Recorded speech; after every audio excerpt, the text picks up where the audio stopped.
My name is Dave Lafferty. My relationship to Uplift is that I was a board member for many years. I ended up being chair of the board at one point in time for about 2 years. I got introduced by Steve Doherty. Steve is a friend of mine who I have known, going back to my days in high school.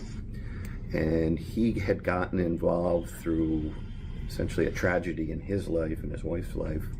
And as he was going through that, he told me about Uplift. At the time, was trying to recruit people to get involved in some way, shape, or form. I had never been a board member. However, at the time, Steve was looking to get anybody to help.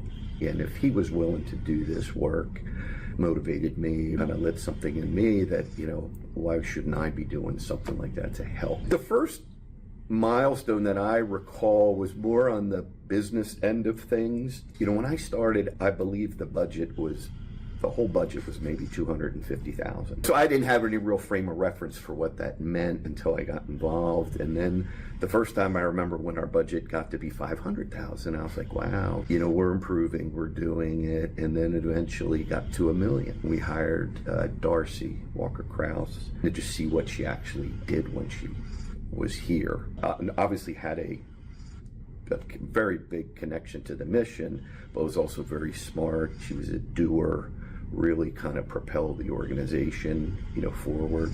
I remember when Crystal started, just coming in, kind of helping out, and now, has grown into such a wonderful position. It's the passion to go out and provide services for the people who probably need them the most. I love how people kind of get behind that.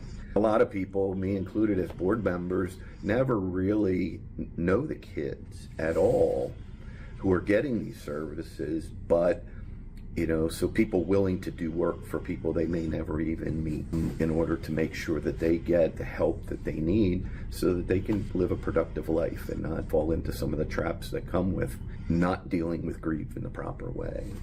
There's such a need in this city for service. Probably a pipe dream to think that you could help all the kids out there, but just more and more people getting involved, and we're branching out into different areas and providing help to a lot more people than when we started.